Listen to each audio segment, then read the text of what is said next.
The rain had been falling since morning. It wasn't a soft rain that you could ignore.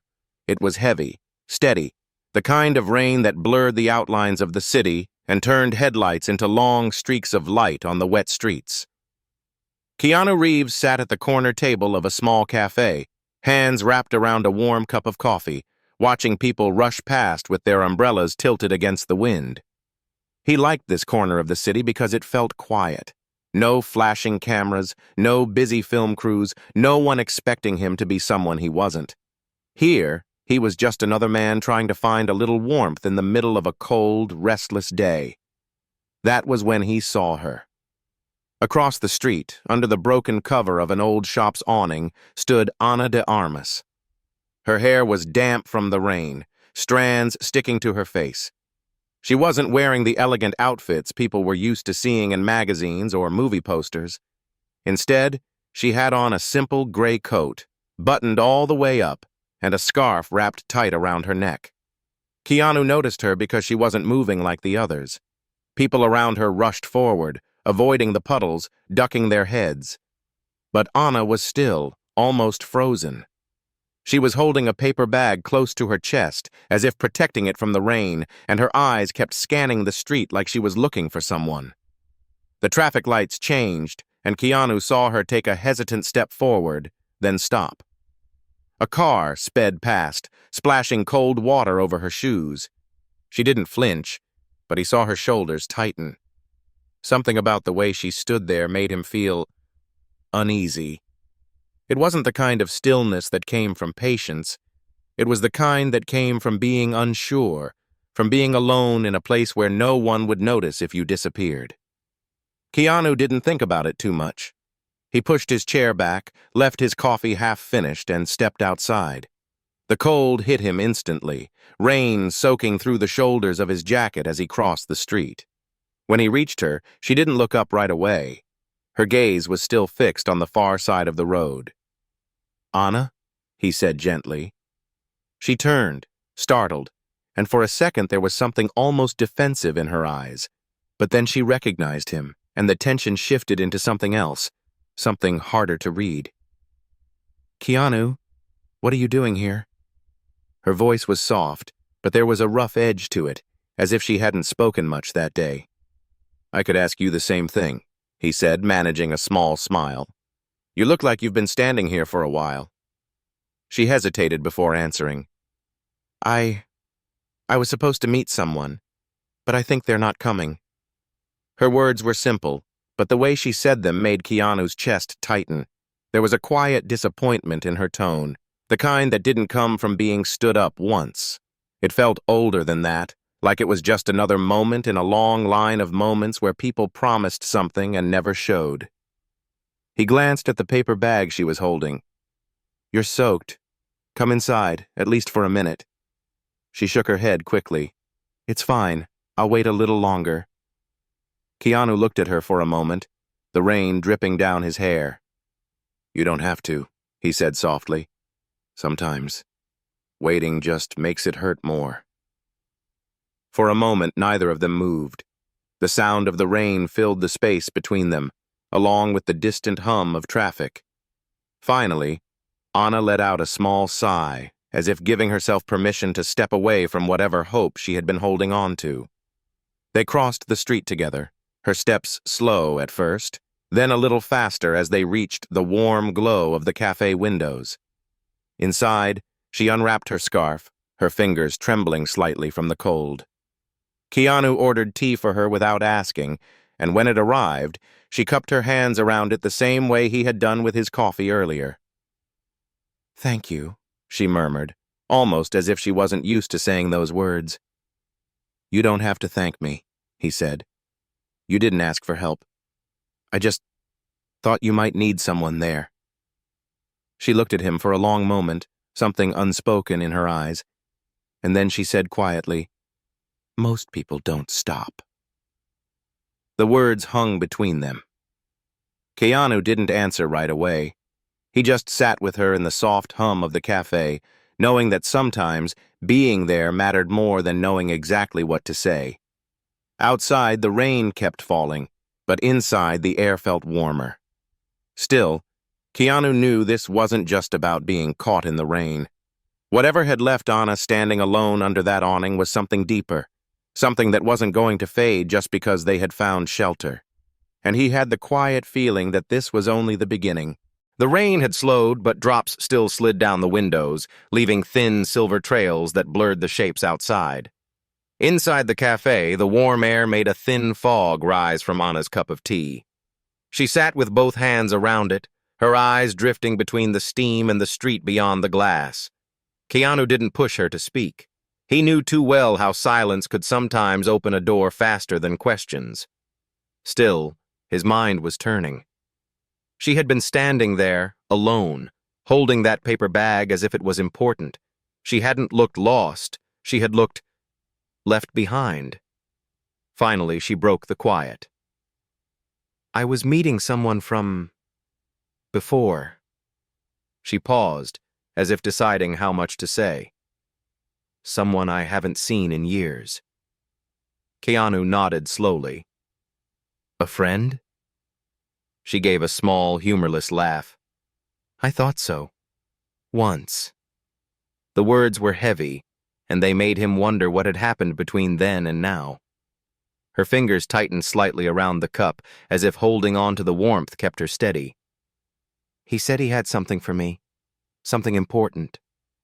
She glanced down at the paper bag on the table. I thought maybe it was a way to make peace with the past. But he didn't come. Just sent a message that he was too busy. Keanu looked at her quietly. And you still waited. I had to know, she said softly, almost to herself. I had to see if maybe I was wrong about him all these years. She let out a slow breath. Guess I wasn't. There was no anger in her tone, just that quiet resignation he had heard in her voice earlier. Keanu hated hearing it. It was the sound of someone who had learned to expect the worst and was rarely proven wrong. He glanced at the paper bag again.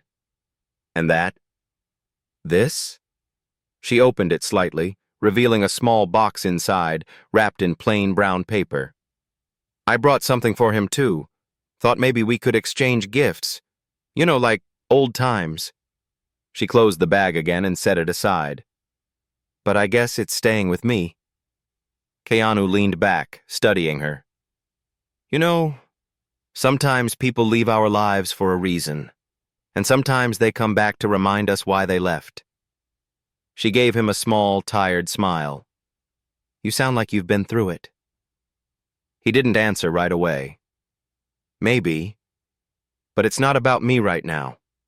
He hesitated, then added, How long have you been in the city? 3 days, she said. I came here for work, and maybe for this. She gestured faintly toward the bag. Thought it might be some kind of closure. Keanu looked out the window. The rain had slowed to a mist, the streetlights glowing softly through it. What are you going to do now? She shrugged. Go back to my hotel. Get some sleep. Pretend this was just another night. He shook his head slightly. No, not just another night. Let me walk you there. No one should have to walk back alone in this weather. Keanu, you don't have to. I know, he interrupted gently. But I'm going to. For a moment, she studied him, as if trying to understand why he cared at all. Then, slowly, she nodded.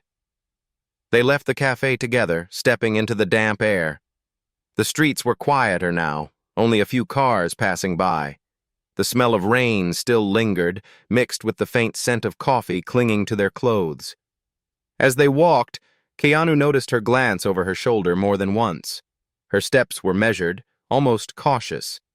Finally, he asked, Is someone following you? She hesitated. I don't know. He slowed his pace. Anna, if there's something you're not telling me, now would be the time. She stopped, the light from a street lamp catching in her eyes. It's not just about that meeting tonight. It's about what was supposed to be in that box. Keanu's voice was calm but firm. What's in it? She looked down, then back up at him. Something he said could ruin me, or save me, and I don't even know which one is true. The walk to Anna's hotel wasn't long, but it felt stretched, each step marked by the weight of what she had just said. The box in the paper bag seemed heavier than it should have been, as if the air around it carried something unsaid. When they reached the hotel, Keanu followed her inside. The lobby was warm and bright, filled with the faint scent of fresh flowers. The sound of rain outside was muted now, replaced by the soft hum of the elevator as they stepped in. Anna's room was on the 7th floor. The hallway was quiet, carpet muffling their footsteps. Once inside, she set the bag down on the small table by the window. For a moment, neither of them spoke. The city stretched out below, lights shimmering on wet streets. "You don't have to stay," Anna said, though her voice lacked conviction. "I know," Keanu replied simply, "but I'm here." She stood by the table, her fingers brushing the edge of the bag. "I don't know if opening it is a good idea." "Why?" "Because whatever's in here, it could change things. For me. For my work. For how people see me." She let out a slow breath. "Or maybe it's nothing. Just a cruel joke." Keanu stepped closer. "Then let's find out. Together." After a long moment, she nodded. Her hands were steady as she opened the bag and lifted the box out. The plain brown paper was taped neatly, no markings, no writing. She tore the paper away slowly, revealing a small wooden box with a brass clasp. It looked old, not antique, but something kept for years, maybe decades. She hesitated, then flipped the clasp and lifted the lid. Inside was a stack of photographs tied together with a thin piece of twine. The top photo was worn, edges frayed. Anna stared at it for a long time before speaking. This is from before I even started acting." Her voice was barely above a whisper. Keanu looked over her shoulder. The photograph showed a younger Anna, maybe 19, standing beside a group of people in what looked like a run-down apartment. Her hair was longer, her eyes brighter, but there was a sadness in her smile. She untied the twine and flipped through the pictures. Each one showed her in a different setting, some with friends, some alone. Some were harmless. Others felt personal, too personal, like moments that weren't meant to be captured. And then, halfway through the stack, her hands froze. "What is it?" Keanu asked quietly. She held up a single photo. In it, she was sitting at a small table in what looked like a dim cafe, talking to a man whose face was half in shadow. The man's hand was resting over hers. Something about the angle made it look intimate. "This isn't what it looks like," she said quickly. "But if someone wanted to twist it, they could make it into a story. A dangerous one." "Who's the man?" She shook her head. "Someone from years ago. Someone people shouldn't know I ever met." Keanu studied her expression. "And the person you were meeting tonight, he knew about these?" "He took them," she said bitterly. "Back then he said they were just for us. Now I think he kept them for leverage." She set the photo down, but her hands lingered on it, almost as if afraid it would disappear. "Anna," Keanu said gently, "why would he send you a message to meet, then not show, but still give you the box?" She met his eyes. "That's what scares me. Because if he didn't give it to me himself..." She glanced at the door. "Then someone else did." A chill ran through Keanu, but he kept his voice calm. "Which means someone else has the rest." Anna nodded slowly. "And they want me to know they can reach me. Anywhere." Anna stood by the table, the photographs spread out like pieces of a story she never wanted told. The room felt smaller now, as if the walls had leaned in. Keanu watched her carefully, not just her face, but the way her shoulders stiffened, the way her gaze kept flicking toward the door. The city lights beyond the window seemed too far away to matter. Whatever was happening now wasn't out there. It was here. Keanu stepped closer, lowering his voice. If they wanted to scare you, they've done it. But fear works both ways. It can make people freeze, or it can make them act. She looked at him, a faint tremor in her breath. I don't want them to win. Then we don't wait for them to make the next move.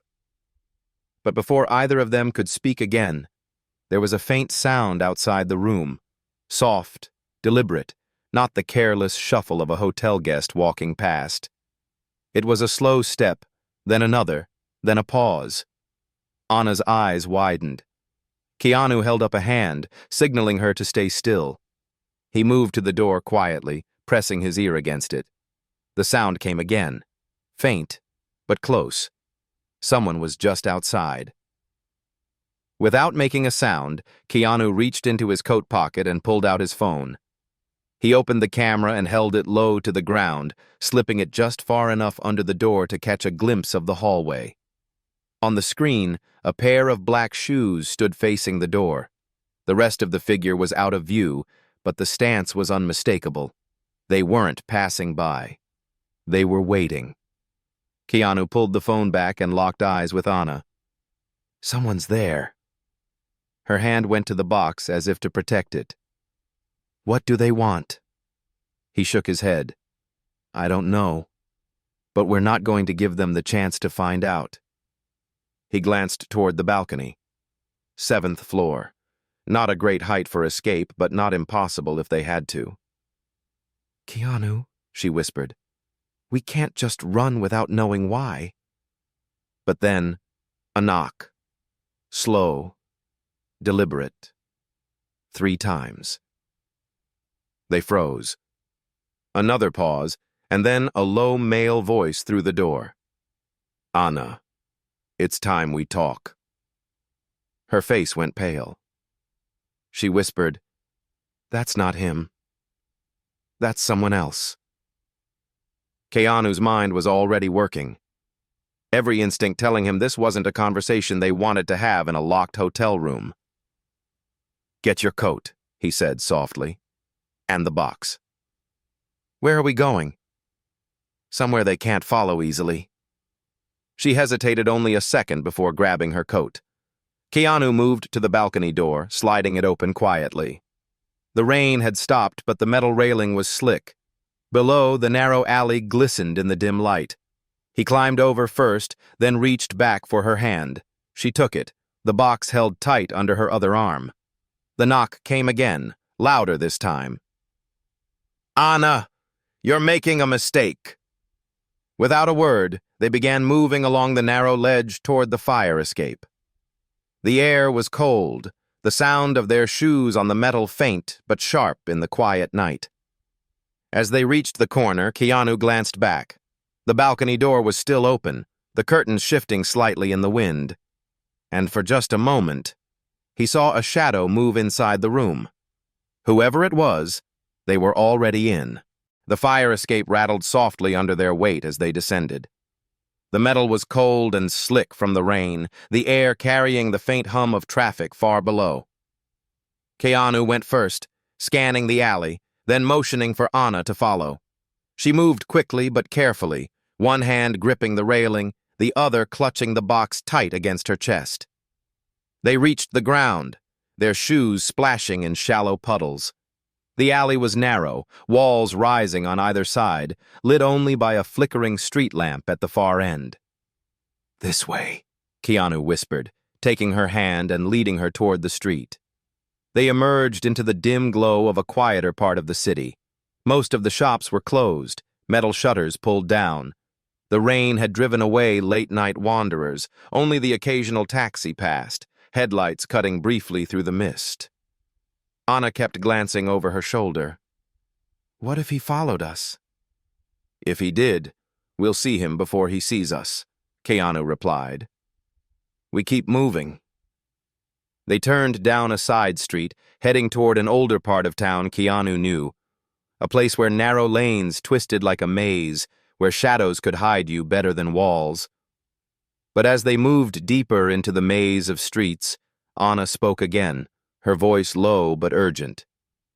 Keanu, there's something you need to know about those photos. He glanced at her. Tell me. The man in that picture, the one sitting with me, he wasn't just some friend. He was connected to a group, dangerous people. They didn't just take those photos for personal reasons. They wanted leverage. Leverage for what? To make sure I kept quiet about something I saw, something I wasn't supposed to see. Keanu slowed his pace. And this group, they're still around? She nodded. Yes. And if someone else has those photos now, it means they're either part of that group or they've taken something from them. Either way, it's bad. Before Keanu could reply, the sound of footsteps echoed faintly from behind them. Quick, deliberate. Don't look back, he said softly. Just keep walking. But the footsteps grew louder, closer. Keanu tightened his grip on her hand and turned sharply into another side alley. This one was even narrower, the ground uneven, the walls streaked with old rain marks. They reached the end, only to find a chain-link fence blocking the way. We'll climb it, Keanu said, already pulling himself up. He reached down for her, and she handed him the box before starting her own climb. A shadow moved at the mouth of the alley. A man stepped forward. Tall, dark jacket, cap pulled low. Anna, the man called, his voice calm, almost casual. You've got something that doesn't belong to you. Keanu dropped down on the other side of the fence, set the box down carefully, and turned back to help her over. The man didn't run, but his steps were slow, steady, as if he knew there was no real escape. Anna made it over, landing beside Keanu. They grabbed the box and ran, their footsteps echoing against the walls as they wove through the narrow streets. Finally, they emerged into a small plaza, its cobblestones slick and shining in the dim glow of an old street lamp. Keanu pulled her toward a doorway tucked between two shuttered shops. Inside, the space was dark, smelling faintly of dust and old paper. It wasn't a shop anymore. It looked like it had been abandoned for years. Keanu set the box on a small table in the corner. We need to decide what's in here that's worth chasing us through half the city. Anna hesitated, then opened it again. Beneath the photographs, there was something she hadn't noticed before. A thin envelope taped to the inside of the lid. Her fingers shook as she peeled it away. Inside were 3 folded sheets of paper, each covered in dense, typed text. Keanu scanned the first few lines and looked at her sharply. Anna, this isn't just about you. She swallowed. What is it? It's names, dates, payments. And whoever put this together, they were documenting every illegal deal that group made for the last 5 years. Anna's face went pale. Then they're not just after me. They're after anyone who's seen this. Keanu's voice was steady, but his eyes were dark with understanding. Which means we've got one night to decide. Run, hide, or fight. The abandoned room was silent except for the faint drip of water from somewhere in the ceiling. The envelope with its damning contents sat between Keanu and Anna like a fragile piece of glass. One wrong move and it could shatter everything. Anna's hands were still trembling. If they know we have this, they won't stop. Keanu nodded slowly. You're right. So we can't just run and hope they forget. They'll just find you again. They need to believe they've lost their advantage. How? He leaned forward, speaking quietly, as if the walls themselves might be listening. We make them think the information is gone, and we make sure it's already somewhere safe. Anna studied him for a long moment. You've done this before, haven't you? His eyes met hers, steady, unreadable. Maybe. He pulled out his phone, snapped quick photos of the documents, then typed rapidly. Within seconds, he had sent them to an encrypted address. Anna frowned. "Whose address is that?" "Someone I trust," he said simply. "They'll know what to do with it." Before she could ask more, the sound of footsteps echoed again, closer this time, coming from outside the building. Keanu slipped the papers back into the envelope, placed them in the box, and shut the lid. Time to end this.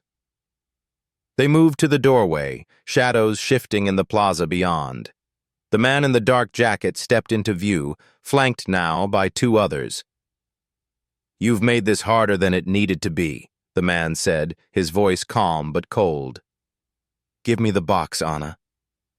She stood still, the rain starting again in a soft, steady curtain between them. "It's not yours." "It's not yours either," he replied. "But it can disappear with you if you want."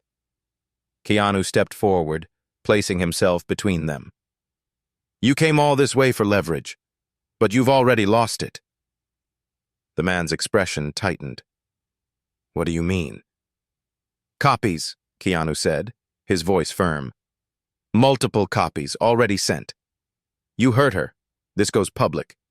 You walk away now, you get a chance to keep your head down. Maybe no one comes looking for you." The man's eyes flickered, a brief crack in his calm. "You're bluffing." "Try me," Keanu said. The standoff lasted only seconds, but it felt longer. Finally, the man exhaled sharply, turned, and walked back into the rain. His two shadows followed. No threats, no promises, just the quiet understanding that the fight wasn't worth it anymore. Anna let out a slow breath she hadn't realized she'd been holding. "I can't believe that worked." Keanu turned to her, a small smile in his eyes. "Sometimes the truth is a weapon. Sometimes the threat of it is enough." They stayed there a moment, the rain soaking into their clothes, the plaza empty again. Finally, Anna spoke softly. "Keanu, why were you even at that cafe tonight?" He hesitated, then answered with a quiet honesty. "Because I knew you might need someone. Not because you asked, but because I heard things, and I thought, if they were true, you'd need someone there when it started." She blinked. "So you were watching me?" "Looking out for you," he corrected gently. "There's a difference." Anna looked at him for a long moment, then stepped closer. "Most people don't show up unless there's something in it for them." "That's the thing," he said softly. "Sometimes you just show up because it's right." The rain kept falling, soft but steady, washing the city in silver. The box was still in her hands, but its weight felt lighter now. The danger wasn't gone, but it no longer owned her. They walked away together, not in a rush, but steady, side by side. In the distance, the city lights flickered through the mist, and for the first time that night, Anna felt like she could breathe.